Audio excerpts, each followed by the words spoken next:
33 years later, I learned why my crying pushed my sister rather, away all this time.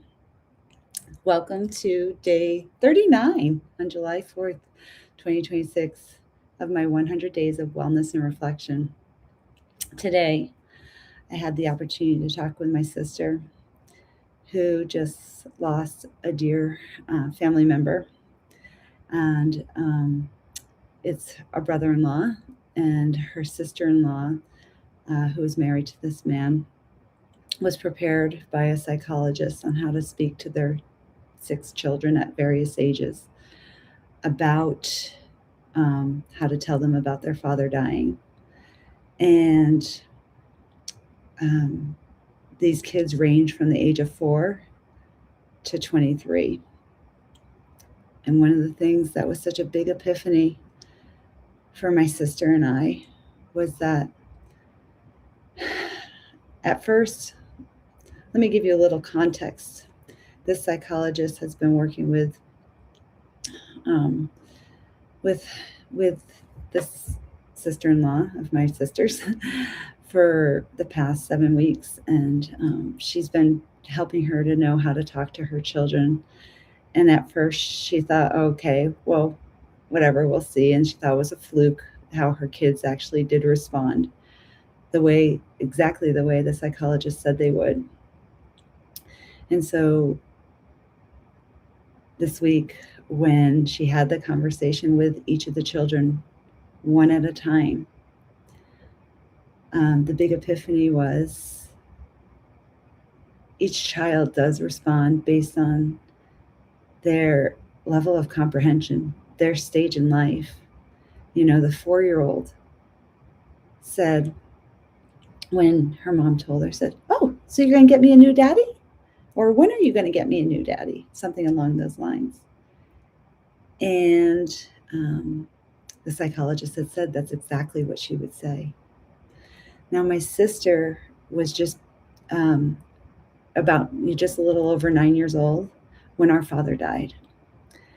And she shared with me that just like the child that's 9 years old in this family, he's responding exactly the way she did.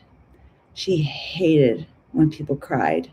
When people would come by and they would start to cry, she said she would run to her room. And the memory that I have of my sister is that she just adopted herself in to other families and ran away from the pain. I was 10 and 9 months, so just 3 months shy of 11 years of age. And I was so upset. I was in such a massive puddle of tears for so long. And that made my sister so uncomfortable that she ran from me. And so after our conversation today, I sent her a text saying, "It all makes sense one day." That's the moral of today's conversation that we had. I'm so grateful we got to have. I'm sorry that my tears caused you to run away for so many years. I love you, Tamar. So everything does one day make sense. That's the insight that I got from the experience that I've been able to have today. And I hope that if you're in a struggle, that you can trust that someday it will all make sense.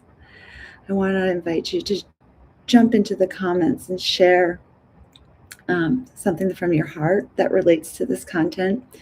And if this resonates with you or it would resonate with somebody else, please share it, like, subscribe, and continue to follow me on my 100 days of wellness and reflection. Also, I do have a great download that's available. You can access the information in the description along with my email address to request it.